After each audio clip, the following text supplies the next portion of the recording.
에베소서 5장 18절 같이 합독하시겠습니다. 술 취하지 말라. 이는 방탕한 것이니 오직 성령의 충만을 받으라. 다시 한번 할까요? 술 취하지 말라. 이는 방탕한 것이니 오직 성령의 충만을 받으라. 몇 주간 동안 우리가 영이 약한 사람과 영이 강한 사람에 대해서 살펴봤는데, 결국 중요한 게 뭐냐면 내 영이 강해야 됐다는 것입니다. 내 영이 강해야겠다. 이것이 정말 중요하구나. 영이 강한 것이 얼마나 중요한 것이냐. 그래서 영이 강하다는 것, 이것이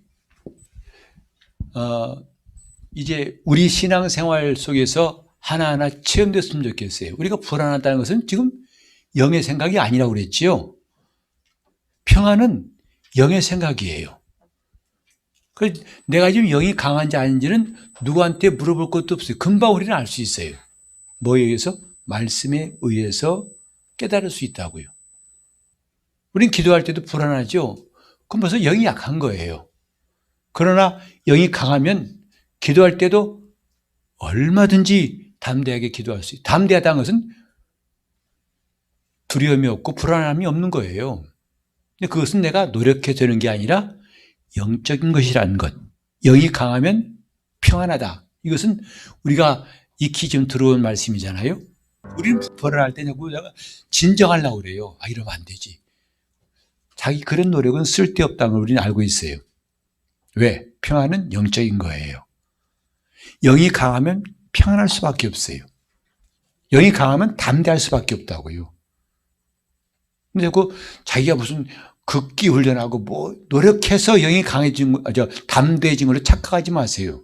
우리는 환경이나 사람이나 어떤 조건에 의해서 평안이나 담대함이 오지 않는다는 거, 다 영에서 온다는 걸 알아야 됩니다. 그래 영이 강한 사람이 되자는 것이죠. 여러분, 감기가 유행한 시기라 해도 건강한 사람 감기 안 걸리잖아요. 환경 문제가 아니에요. 어떤 사람이 그러더라고요. 감기 들어서 교회 왔는데 내가 뭘 했나? 괜히 그냥 찔려가지고 목사님들이 찬물로 머리 감아서 그래요. 내가 뭘 했간? 그렇게 말할 필요 없어요. 좀 그냥 하도 뭐 귀신 하니까 나 감기 들었구나. 귀신이지. 그럴까봐 그랬던 모양이지 미리 감지 방어하느라고 그래요. 나 찬물로 머리 감아서 그래요. 그러더라고요. 우린 그렇게 불편해하지 말자고요.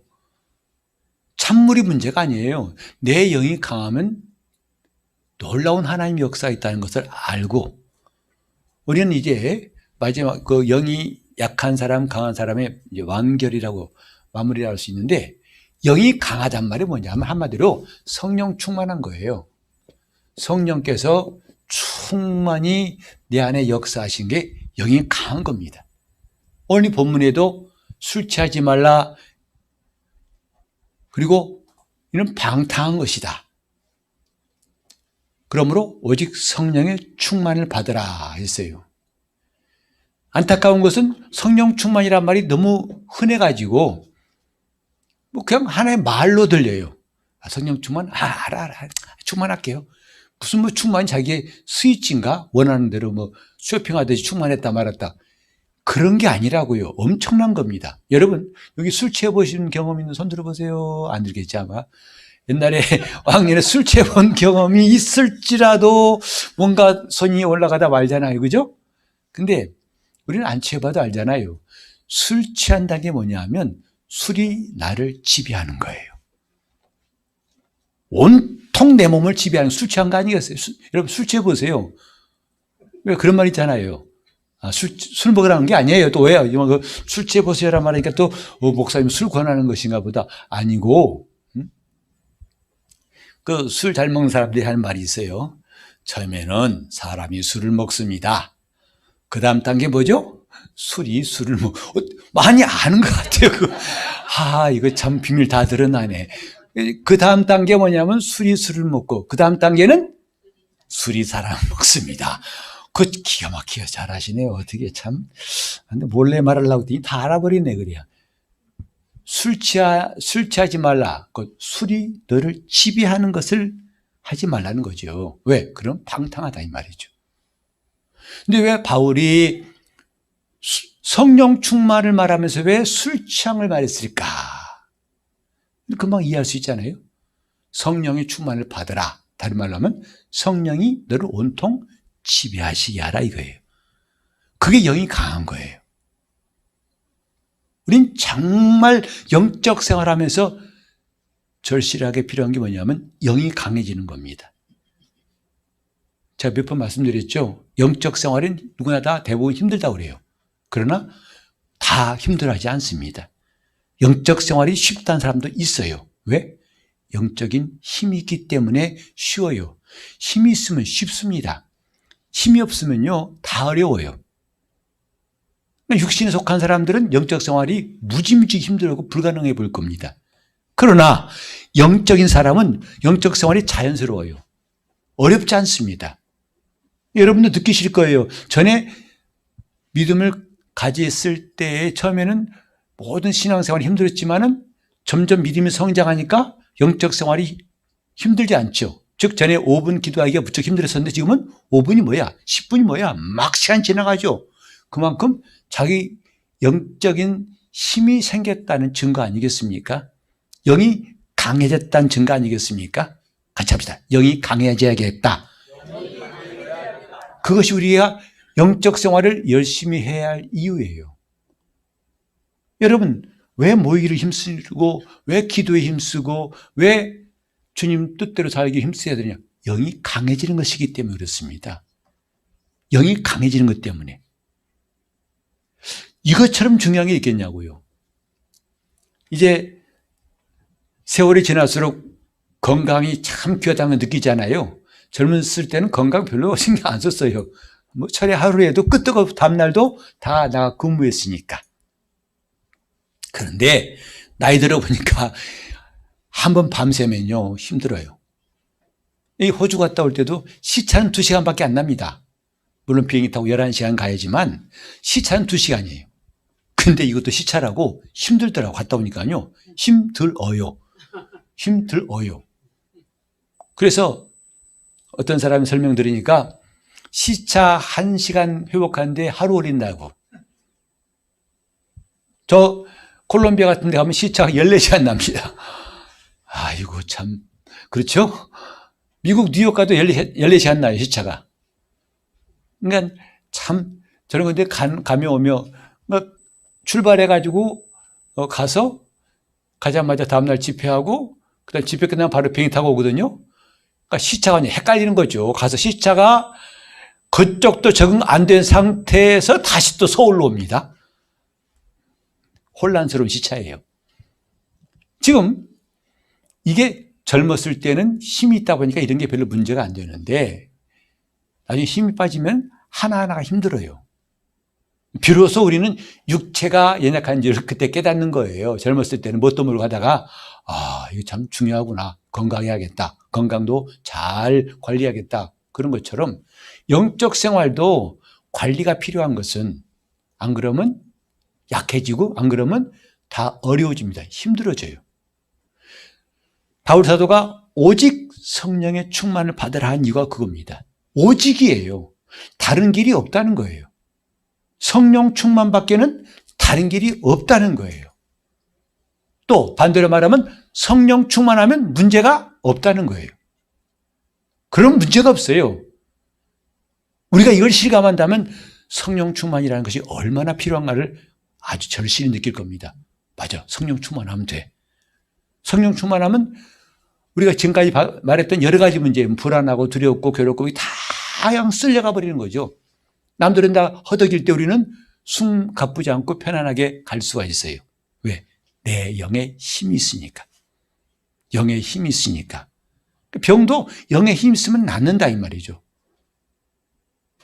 참 이상한 건요. 약이 있어야 의사가 있어야만 낫는다고 생각하지만 실제로 전문 의의 말을 들으면 자기는 낫게 한 사람이 아니래요.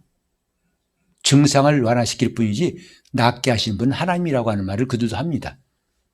하나님 우리에게 이런 이 안에 치유할 수 있는 힘을 주셨어요.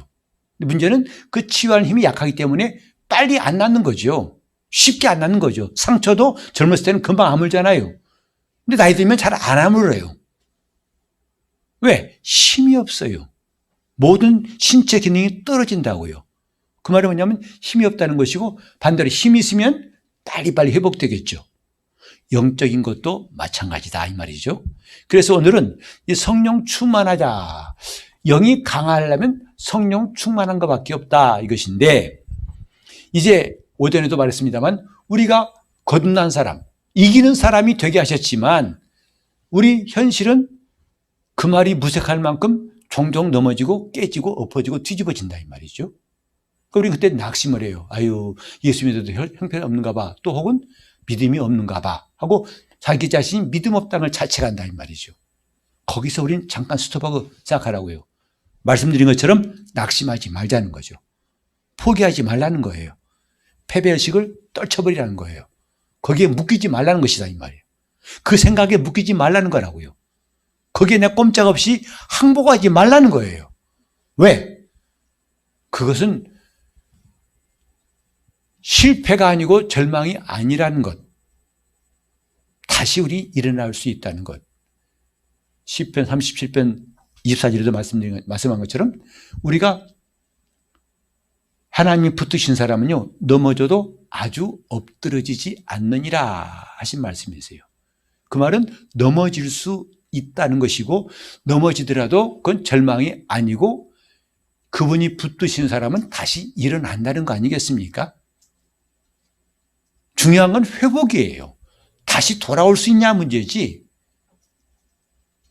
사람도 왜 암을 무서워하냐면 암은 다시 낫지 못할 거라는 것 때문에 두려워하잖아요. 감기 들고서 두려워하는 사람 봤어요? 감기 며칠이면 나요.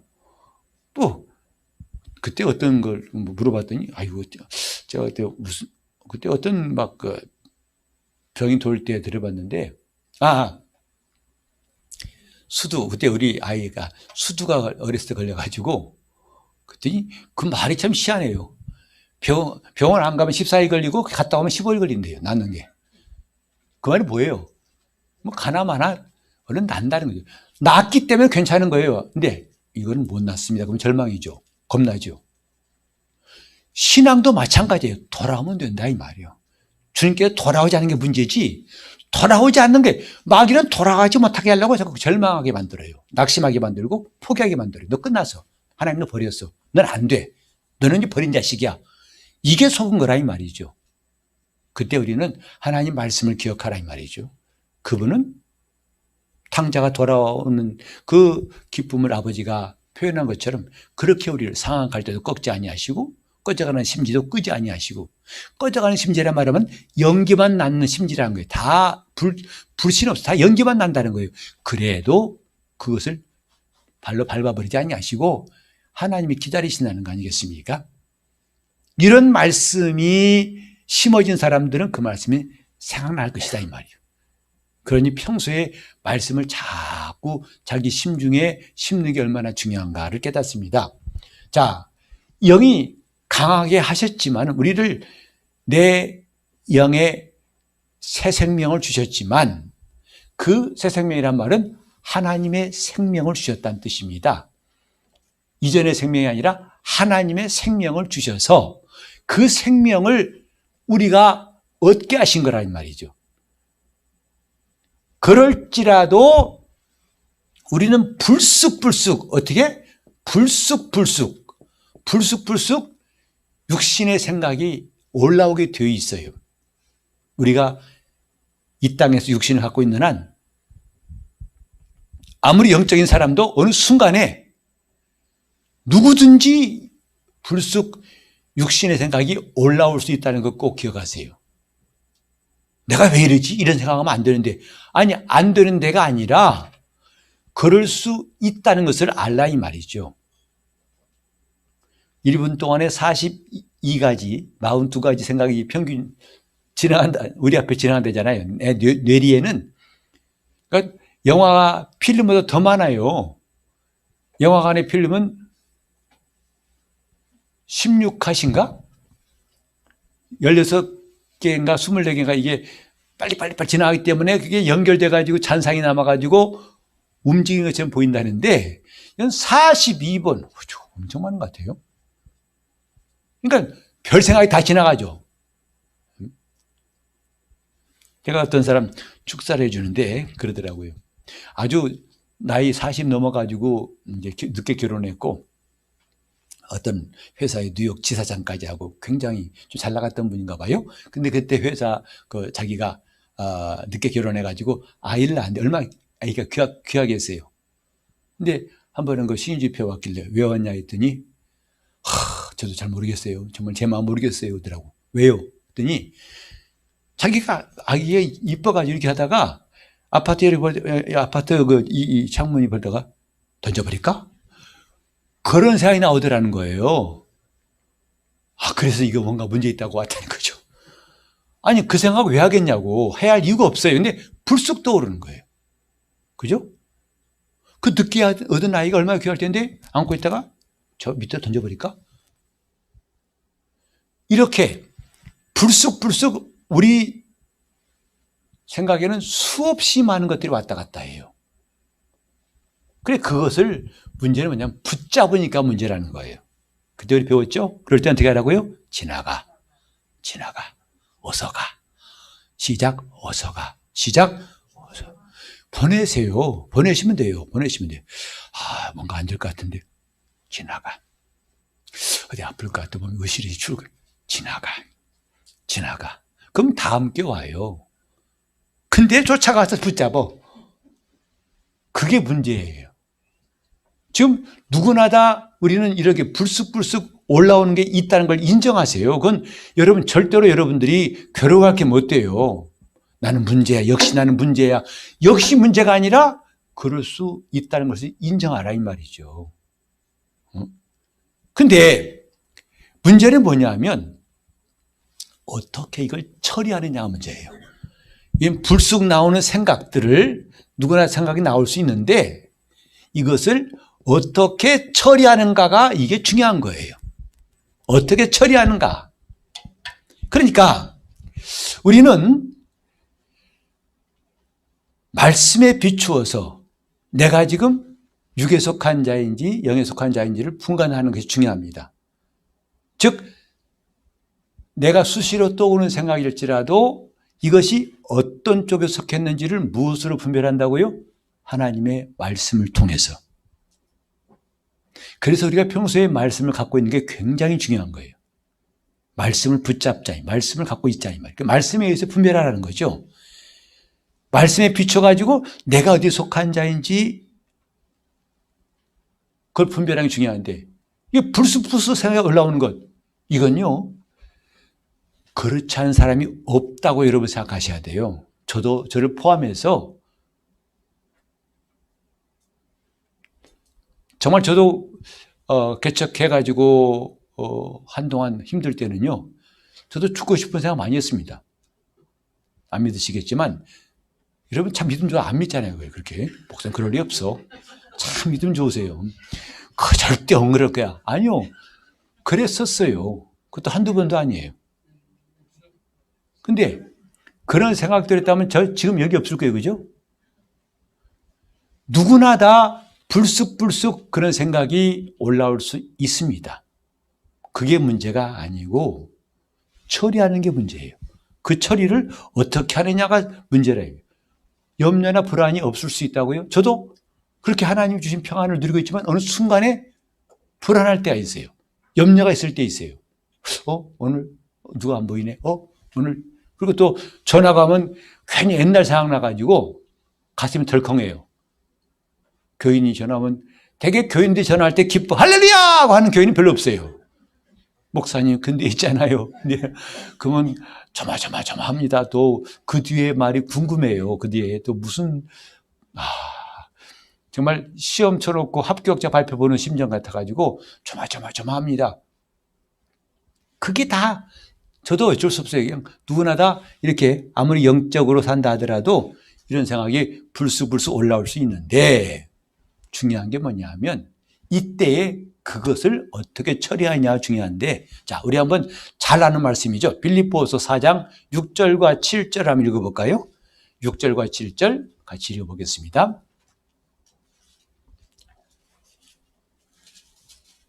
빌립보서 4장 6절과 7절. 아무것도 염려하지 말고 오직 모든 일에 기도와 간구로 너희 구할 것을 감사함으로 아뢰라. 그리하면 모든 지각에 뛰어난 하나님의 평강이 그리스도 예수 안에서 너희 마음과 생각을 지키시리라. 이게 우리 영적 현실이에요.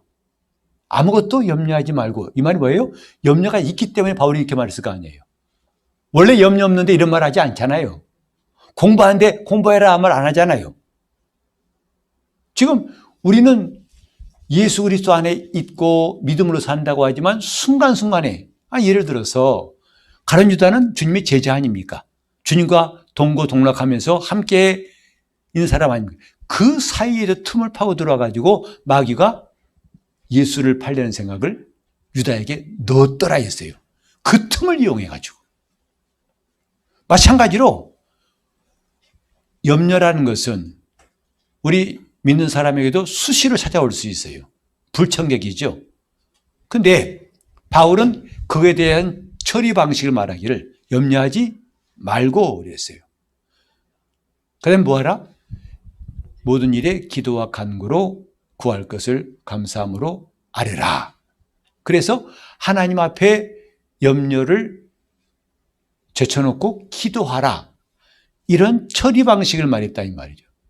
따라합시다. 염려도 누구든지 올 수 있지만 그걸 붙드는 게 문제다. 염려를 붙드는 게 문제예요. 그것도 붙드는 것도 행여나 다칠까 봐 얼마나 잘 붙드는지 몰라요. 보살펴가면서. 행여나 그 염려가 깨질까 봐. 근데 바울은 염려하지 말고 그랬어요. 염려하지 말고.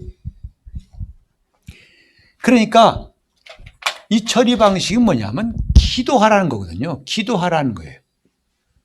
처리 방식을 염려로 계속 끌고 가는 게 아니라 즉시로 기도하는 것이다 이 말이에요.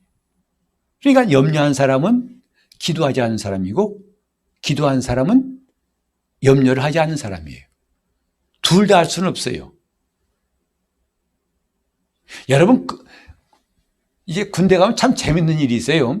아주 웃기는 게 뭐냐면 행진할 때 앞으로 가 그러면 여러분 이 왼발 나오면 오른팔이 올라가야 돼요. 왼팔이 올라가야 돼요.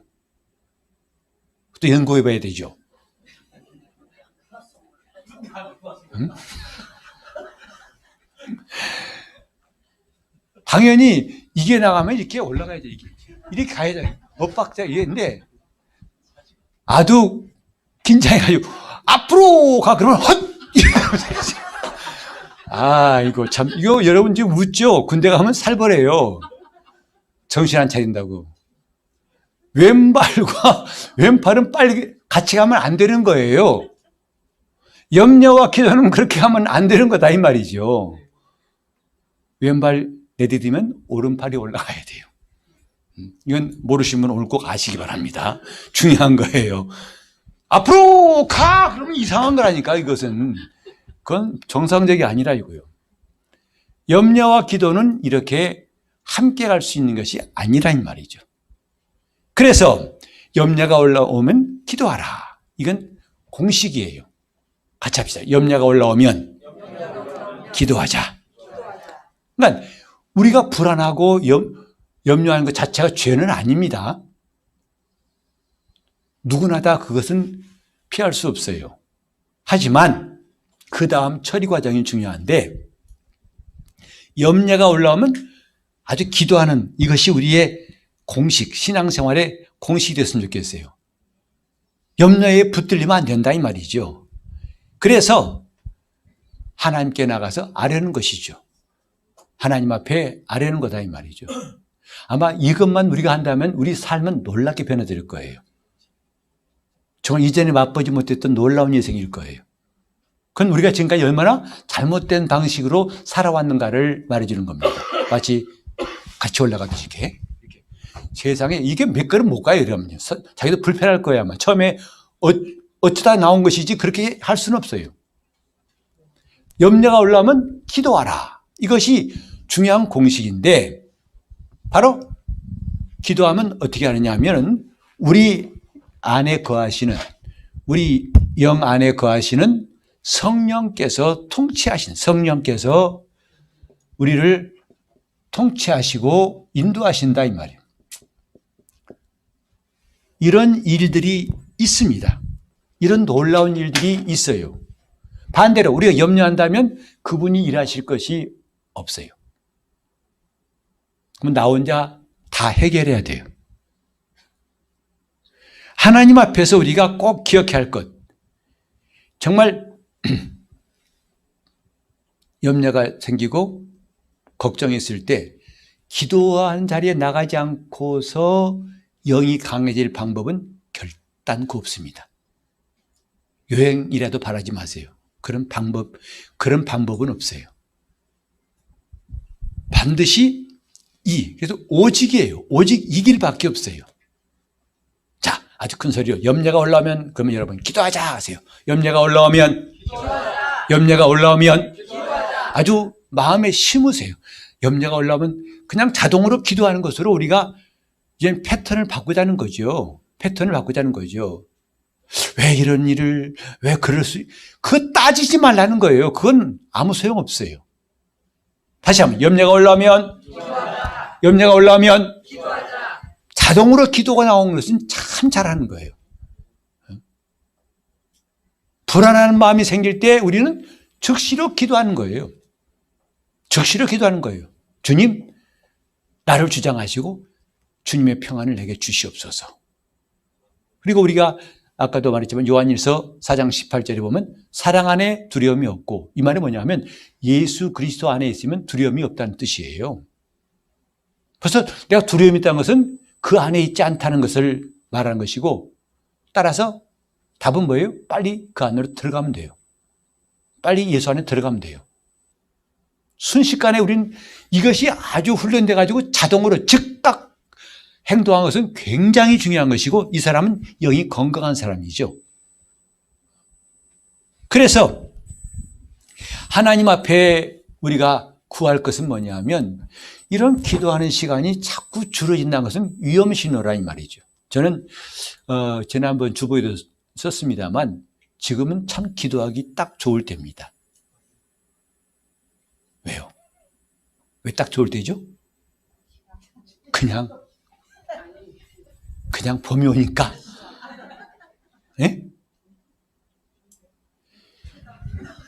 문제가 생겼을 때는 다들 기도할 줄 알아요. 물론 그때도 안 한 사람이 있지만, 문제가 있을 때, 그때는 정말 옛날에 어떤 교인들처럼 그냥 이불 보따리 싸가지고 금식 기도는 올라갑니다. 집에 문제가 생기면 그렇게 아주 그게 하나 공식처럼 하신 분이 있었어요. 근데 그때도 잘한 것이지만 중요한 건 지금 아직 문제가 없을 때가 중요한 거예요. 지금 기도하는 것은, 왜 의학도 요새 이런 말 하잖아요. 예방의학이란 말 들어보셨어요? 예방의학. 되게 병이 생긴 다음에 그걸 치료하는 것이 보통 의학의 분야인데, 미리 이 병을 막을 수 있는 의학에 요즘엔 관심이 있습니다. 예방의학이라고.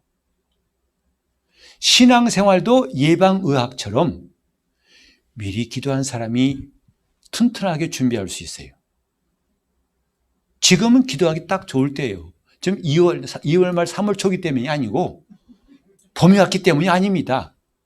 지금 여러분이 아직 숨 쉴만 할 때, 아직은 그래도 호흡이 급하지 않을 때, 지금 딱 기도하기 좋은데, 이때 안 하고 언제 하느냐? 호흡이 급하고 숨 넘어갈 때, 그때 기도하고, 목사님 기도해 주세요. 목사님 큰일 났습니다. 그때 기도 안 한 것보다 낫겠지만은, 그러나 너무 늦다 이 말이에요. 예방의학같이 기도는 마치 예방의학 같아요.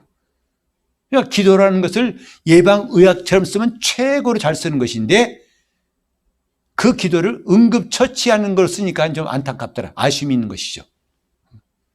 같이 합시다. 지금은 딱 기도하기 좋을 때입니다. 아직 몸이 여러분이 불편한 데가 없다고 할 때 지금 기도할 때예요. 아직 큰 어려움이 없다고 할 때 지금이 기도할 때예요. 예방의학입니다. 신기한 것은요, 우리가 기도하면 길이 만들어져요. 하나님이 길을 예비하신다고요. 그러면 장애물이 그 앞에 얼씬거릴 수가 없어요. 그러니까 기도한 사람 미리 그 길을 준비한 사람이다 이 말이에요. 기도는 그 길을 준비하는 거예요. 미리 준비한다면 이 사람한테 어떤 어려움이 생기겠어요? 우리 속담에도 한자성어에도 유비무환이라는 게 있죠.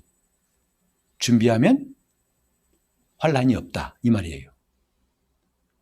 준비한 사람 앞에 문제는 없다. 이게 바로 사자성어 중에 하나인데 영적 생활도 마찬가지입니다. 미리미리 준비하면 어려움을 능히 물리칠 수 있어요. 다시 한번 합시다. 지금 딱 기도하기 좋을 때입니다.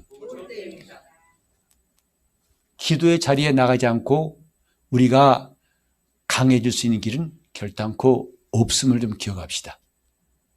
근데 참 재밌는 건 뭐냐면요.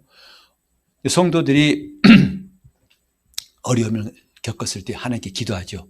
막 기도할 때 하나님이 도우셨어요. 드디어 해결됐어요. 감사해요. 그 다음에 기도 안 해요. 안 해요. 그때 왜? 해결됐으니까. 또 어떤 사람이 그래요. 목사님들도 이제 목회 그렇게 열심히 했는데 안 되다가 드디어 막 붕대고 막 여기서 이제는 여기저기 불려다닙니다. 강사로 와주세요. 집회해주세요. 막 국내 다니면 바쁩니다. 그럴수록 기도가 줄어진 거 아세요? 그때부터 문제가 생기는 거예요. 그래서 왜 기도를 이렇게 못하냐 물어보면 바빠서요 그래요. 바빠서요. 정말 바람직한 뭐냐면 내 영적인 일이 많아질수록 기도도 함께 비례해서 많아져야 정상인데 일은 많아지는데 기도는 없어요. 그때부터 문제가 오는 거예요. 그래서 한때는 충만했던 장로님이라고 또 목사님이라고 했던 분들이 어느 순간부터 무너지기 시작해 바로 기도 때문에 무너져요. 기도가 없으니까 무너진다는 거죠. 같이 해볼까요? 기도가 부족하니까 힘이 빠지고 무너지더라. 수많은 교훈들이 있어요. 그런 예들이 있다고요. 한때는 잘 나갔지만은 기도가 없어요. 기도 힘이 없어요. 그러니까 우리가 스스로를 돌아볼 수 있어요. 내가 지금 기도할 힘이 빠지고 있는지 아니면 계속 유지하고 있는지를 여러분 스스로가 측정할 줄 알아야 돼요. 기도하지 않으면 장사가 없습니다. 그러면 조그마한 문제 앞에서도 다 넘어지게 되어 있습니다. 그래서 기도를 소홀히 하는 것, 이것은 엄청나게 좀 위험한 경고등이 켜진 거예요. 기도하는 겁니다. 기도하면 힘을 얻습니다. 기도하면 주님이 도우신다고요. 반대로 기도하지 않으면 그분의 도우심이 없어요. 그럼 어떻게 될까요? 내가 다 알아서 해야 돼요. 내가 다 커버해야 돼요. 그러면 승리할 수 있겠습니까? 그건 무너지는 건 시간 문제예요. 우리는 이걸 보면서 이제 영이 약해지면요. 영이 약해지면 이런 상황이 나오고 눈에 보이는 대로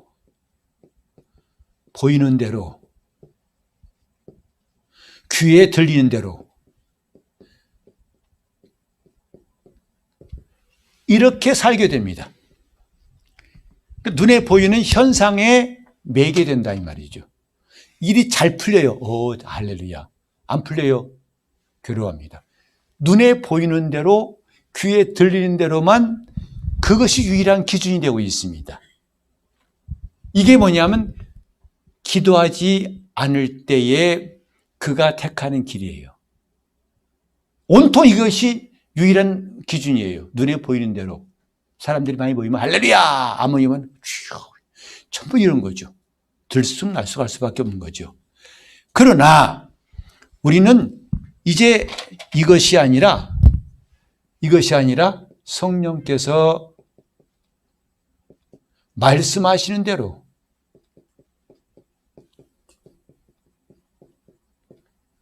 이게 정답이에요. 이게 앞으로 나가야 할 길이다 이 말이죠.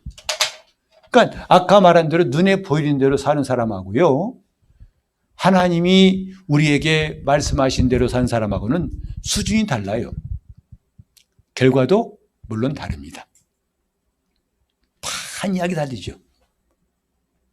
내가 지금 주님 앞에서 제대로 가고 있는가 아닌가를 우리는 이걸 통해서 스스로 진단할 수 있어요. 내가 지금 무엇을 가지고 판단하는가, 이대로 판단하는가, 이것으로 판단하는가에 따라서 내가 지금 제대로 서 있는가 아니면 넘어져 있는가를 진단할 수 있죠. 성령 충만하면 하나님 말씀이 생각난다니까요. 그 말씀이 떠올라요. 충만치 않으면 자기 생각하면 떠올라요. 자기 꾀만 떠올라, 죽을 꾀만 떠오르는 거죠. 그러니 그 일이 형통할 수 있겠냐고요. 잠깐은 잘 나가는 것 같지만 금방 낭떠러지가 보일 겁니다. 그러니까 우리는 성령 충만이 무슨 구호가 아니라 우리 영적 생활에 실감나는 경험이 돼야 한다고요. 와, 하나님이 이렇게 말씀하시네. 꼭 아무개야 이렇게 해라 이런 말씀만 하지 마세요. 신기하게도 그 말씀이 떠오릅니다. 전에 들었던 말씀인데도 지금 조금 전에 하신 말씀처럼 선명하게 떠오른다고요. 그렇게 인도받아 보신 경험이 있으시다면 제 말이 공감이 갈 거예요. 아, 하나님이 나를 인도하시는구나. 아, 나를 인도하시고 나를 사랑하시는구나. 그게 영이 강한 사람 특징이라고요. 그래서 하나님의 말씀대로 성령의 인도대로 따라가는 것, 이게 영적인 삶이라고 말할 수 있고, 그런 삶은 성령 충만함으로써 얻을 수가 있는 겁니다. 그러니까 실제로 여러분 술 취한 사람은요, 그럽디다. 어떤 사람이 술 먹고 가다가 땅에 건더박지에 이마가 깨졌어요. 왜 되게 자빠지셨어요? 했더니 땅이 벌떡 일어납디다. 자기는 똑바로 걸어갔는데 땅이 벌떡 일어나서 그냥 쳤다는 거죠. 술 취하면 그렇게 되는 것이다 이 말이에요. 그러니까 내가 지금 내 의지로 하는 게 아니라고 술 취한 사람들은 말하죠. 그런데 성령 충만도 마찬가지죠. 내가가 아니라 그분이 이끌어 가신다 이 말이에요. 나를 이끌어 가신다는 것. 이게 신기한 거 아니겠어요? 여러분, 저는 목사로서 설교할 기회를 많이 갔는데 그때마다 느끼는 게 뭐냐면 하나님이 나에게 말할 걸 주시고 이끌어 가신다는 게 신기해요. 내가 무슨 말을 해야 할 것인지 정한 것도 아닌데도 마치 그 길을 만들어서 그 다음 하나님께서 나를 인도하신다는 게 강단에 서서 하는 게 참 신기하다고요. 어떻게 어떤 성도 그러죠. 목사님 어떻게 그렇게 줄줄줄 나오세요. 실좀 들으면 그냥 수돗물 나오듯이 아니요. 그건 망가진 수돗물이에요. 아무나 나오면 되나요? 하나님께서 우리에게 이 말씀하셨잖아요. 너희가 임금들 앞에 설 때, 총독들 앞에 설 때 무슨 말할 것인가? 염려하지 않기로 작정하라. 그때에 너희가 말할 걸 주시리니 이랬어요. 말하는 이는 너희가 아니라 너희 속에 계신 아버지의 성령이시니라. 주님이 우리에게 말할 걸 주신다는 것을 이미 말씀했어요. 우리는 이런 삶이 저 남의 이야기, 목사님이나 그렇지 뭐 그게 아니고 우리 모든 성도들에게, 모든 그리스도인들에게, 하나님 자녀들에게 다 똑같이 약속하신 걸 좀 인정해야 됩니다. 말씀대로 그 말씀이 나를 인도하신다 이 말이에요. 보이는 대로가 아니라 말씀하신 대로 내가 따라가고 있다 이 말이에요. 그게 영이 강할 때 특징이에요. 같이 해볼까요? 어쨌든 영이 강하고 볼 일이야. 어쨌든 영이 강하고 볼 일이야. 다른 이론 하지 마시라 이 말이에요. 그 다 쓸데없는 말이에요. 그 해설하고 복잡하게 할 거 없어요. 하나님 말씀이 내 안에 있고 그 말씀이 나를 이끌어가는 것을 경험한 사람에게는요, 다른 변명 같은 거 하지 않습니다. 그분 인도하시면 할렐루야고, 그 인도하심을 받지 못하면 불안한 거예요. 하나님 말씀이 나를 인도하신다는 것. 이 성경 말씀이요, 이 책이고 글자 같지만 여러분, 이 말씀이 더 이상 글자 같지 않고 더 이상 소리가 아니라 내 속에서 큰 북을 쿵쿵쿵 치듯이 감동하시는 것, 사실입니다. 저도 그런 경험을 분명히 해봤기 때문에 아까 읽은 말씀처럼 아무것도 염려하지 말고 그 말씀이 제 속에서 떠오르고 감동하시는데요, 정말 염려함이 조금도 없더라고요. 그렇게 평안해. 나중에는 내가 너무 걱정하지 않는 게 아닌가? 그래도 웬만큼 걱정해야 되는 거 아니야? 할 만큼. 하나님 말씀은 그렇게 영과 혼과 관절과 골수를 다 쫓기기까지, 그 분리하기까지. 영혼을 분리할 수 있나요? 관절과 골수를 우리가 쫓길 수 있나요? 하나님 말씀 정교하게 그 사이까지도 관통하는 말씀이라는 거죠. 그런 점에서 우리는 이제 우리가 하나님 말씀, 적어도 눈으로 들어오는 정보가 아니라 위로부터 오는 정보를 좀 갖고 살자 이 말이죠. 여기에 눈으로 들어오는, 눈으로 앞에서 보이는 들어오는 오는 정보가 아니라 위로부터 오는 정보, 그 하나님께로부터 오는 정보를 갖고 살자 이 말이죠. 하나님의 지혜라는 게 바로 그거거든요. 하나님 내게 지혜를 주신다고요.